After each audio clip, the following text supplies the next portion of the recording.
Hello, January 10th, and we are going to be starting on Genesis chapter 31, verse 22 through chapter 33. Okay, let's get started. And Laban was told on the third day that Jacob had fled. Then he took his brethren with him and pursued him for 7 days' journey, and he overtook him in the mountains of Gilead. But God had come to Laban the Syrian in a dream by night and said to him, "Be careful that you speak to Jacob, neither good or bad." So Laban overtook Jacob. Now Jacob had pitched his tent in the mountains, and Laban with his brethren pitched in the mountains of Gilead. And Laban said to Jacob, "What have you done, that you have stolen away unknown to me, and carried away my daughters like captives taken with the sword? Why did you flee away secretly, and steal away from me, and not tell me? For I might have sent you away with joy and songs, with timbrel and harp. And you did not allow me to kiss my sons and my daughters. Now you have done foolishly in doing so, in so doing. It is in my power to do you harm. But the God of your father spoke to me last night, saying, Be careful that you do not speak to Jacob, neither good nor bad. And now you have surely gone because you greatly long for your father's house. But why did you steal my gods?" Then Jacob answered and said to Laban, "Because I was afraid, for I said, Perhaps you would take your daughters from me by force. With whomever you find your gods, do not let him live. In the presence of our brethren, identify what I have of yours, and take it with you." For Jacob did not know that Rachel had stolen them. And Laban went into Jacob's tent, into Leah's tent, and into the two maids' tents, but he did not find them. Then he went out of Leah's tent and entered Rachel's tent. Now Rachel had taken the household idols, put them in the camel's saddle, and sat on them. And Laban searched all about the tent, but did not find them. And she said to her, "Let it not displease my lord, that I cannot rise before you, for the manner of woman is with me." And he searched, but he did not find the household idols. Then Jacob was angry and rebuked Laban. And Jacob answered and said to Laban, "What is my trespass? What is my sin that you have so hotly pursued me? Although you have searched all my things, what part of your household things have you found? Set it here before my brethren and your brethren, that it may judge between us both. These 20 years I have been with you. Your ewes and your female goats have not miscarried their young, and I have not eaten the rams of your flock. That which was torn by beast I did not bring to you, but I bore the loss of it. You required it from my hand, whether stolen by day or stolen by night. There I was. In the day the drought consumed me, and the frost by night, and my sleep departed from my eyes. Thus I have been in your house 20 years. I served you 14 years for your 2 daughters, and 6 years for your flock, and you have changed my wages 10 times. Unless the God of my father, the God of Abraham, and the fear of Isaac had been with me, surely now you would have sent me away empty-handed. God has seen my affliction and the labor of my hands, and rebuked you last night." And Laban answered and said to Jacob, "These daughters are my daughters, and these children are my children, and this flock is my flock. All that you see is mine. But what can I do this day to these my daughters, or to their children whom they have borne?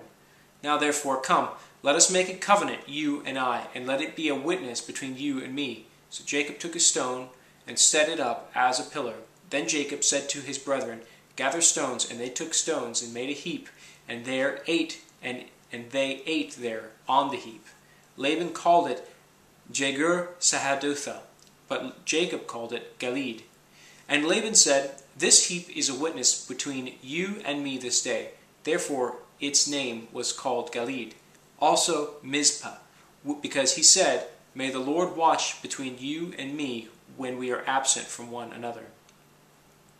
If you afflict my daughters, or if you take other wives beside my daughters, although no man is with us, see, God is witness between you and me." Then Laban said to Jacob, "Here is this heap, and here is this pillar, which I have placed between you and me. This heap is a witness, and this pillar is a witness, that I will not pass beyond this heap to you, and you will not pass beyond this heap and this pillar to me, for harm.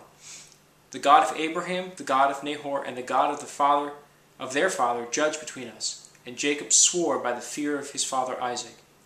Then Jacob offered a sacrifice on the mountain, and called his brethren to eat bread. And they ate bread, and stayed all night on the mountain. And early in the morning Laban arose and kissed his sons and daughters and blessed them. Then Laban departed and returned to his place. Chapter 32. So Jacob went on his way, and the angels of God met him. When Jacob saw them, he said, "This is God's camp." And he called the name of that place Mahanaim. Then Jacob sent messengers before him to Esau his brother in the land of Seir, the country of Edom. And he commanded them, saying, "Speak thus to my lord Esau. Thus your servant Jacob says, I have dwelt with Laban and stayed there until now. I have oxen, donkeys, flocks, and male and female servants. I have sent to tell my lord that I may find favor in your sight." Then the messengers returned to Jacob, saying, "We came to your brother Esau, and he is coming to meet you, and 400 men are with him." So Jacob was greatly afraid and distressed, and he divided the people that were with him, and the flocks and herds and camels, into 2 companies. And he said, "If Esau comes to the one company and attacks it, then the other company which is left will escape." Then Jacob said, "O God of my father Abraham, and God of my father Isaac, the Lord who said to me, 'Return to your country and to your family, and I will deal well with you,' I am not worthy of the least of all the mercies and of all the truth which you have shown your servant. For I crossed over this Jordan with my staff, and now I have become 2 companies. Deliver me, I pray, from the hand of my brother and the hand of Esau, for I fear him, lest he come and attack me and the mother and with their children. For you said, I will surely treat you well, and make your descendants as the sand of the sea, which cannot be numbered for multitude." So he lodged there that same night, and took what came to his hand as a present for Esau his brother: 200 female goats and 20 male goats, 200 ewes and 20 rams, 30 milk camels with their colts, 40 cows, 10 bulls, 20 female donkeys, and 10 foals. Then he delivered them to the hand of his servant, every drove by itself, and said to his servants, "Pass over before me, and put some distance between successive droves." And when he commanded the first one, saying, "When Esau my brother meets you and asks you, saying, 'To whom do you belong, and where are you going? Whose are these in front of you?' Then you shall say, 'They are your servant Jacob's. It is a present sent to my lord Esau, and behold, he is also behind us.'" So he commanded the second, the third, and all who followed the droves, saying, "In this manner you shall speak to Esau when you find him. And also say, 'Behold, your servant Jacob is behind us.' For he said, I will appease him with the present that goes before me, and afterward I will see his face. Perhaps he will accept me." So the present went on before him, but he himself lodged that night in the camp. When he arose that night and took his 2 wives, his 2 wives, his 2 female servants, and his 11 sons, and crossed over the ford of Jabbok. He took them, sent them over the brook, and sent over what he had. Then Jacob was left alone, and a man wrestled with him until the breaking of day. Now when he saw that he did not prevail against him, he touched the socket of his hip, and the socket of Jacob's hip was out of joint as he wrestled with him. And he said, "Let me go, for the day breaks." But he said, "I will not let you go until you bless me." So he said to him, "What is your name?" He said, "Jacob." And he said, "Your name shall no longer be called Jacob, but Israel, for you have struggled with God and with men, and have prevailed." Then Jacob asked, saying, "Tell me your name, I pray." And he said, Why is it that you ask about my name?" And he blessed him there. So Jacob called the name of the place Peniel, for I have seen God face to face, and my life is preserved. Just as he crossed over Peniel, the sun rose on him, and he limped on his hip. Therefore, to this day the children of Israel do not eat the muscle that shrank, which is on the hip socket, because he touched the socket of Jacob's hip in the muscle that shrank. Chapter 33. Now Jacob lifted his eyes and looked on there. Esau was coming, and with him were 400 men. So he divided the children among Leah, Rachel, and the 2 maidservants. And he put the maidservants and their children in front, Leah and her children behind, and Rachel and Joseph last. And he crossed over before them, and bowed himself to the ground 7 times, until he came near his brother. But Esau ran to meet him, and embraced him, and fell on his neck, and wept, and kissed him, and they wept.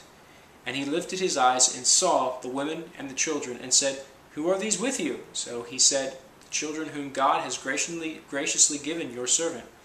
Then the maidservants came near, and they and their children, and bowed down. And Leah also came near with her children, and they bowed down. Afterward Joseph and Rachel came near, and they bowed down. Then Esau said, What do you mean by all this company which I met?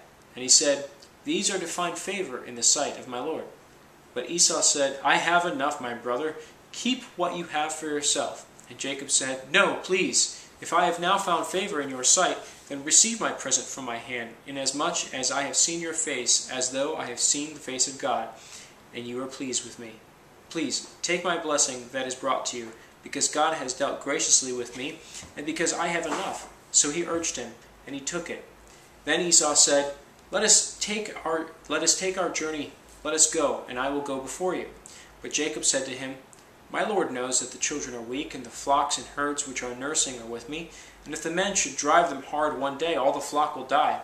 Please let my Lord go on ahead before his servant. I will lead on slowly, at a pace which the livestock that go before me and the children are able to endure, until I come to my Lord in Seir. And Esau said, Now let me leave with you some of the people who are with me. But he said, What need is there? Let me find favor in the sight of my Lord. So Esau returned that day on his way to Seir. And Jacob journeyed to Succoth, built himself a house, and made booths for his livestock. Therefore the name of the place is called Succoth. Then Jacob came safely to the city of Shechem, which is in the land of Canaan, when he came from Padan Aram. And he pitched his tent before the city, and he bought the parcel of land where he had pitched his tent from the children of Hamor, Shechem's father, for 100 pieces of money. Then he erected an altar there, and called it El Elohi Israel. That is the end of chapter 33 in Genesis. Remember, January 16th, we'll be done with the book of Genesis. Till then.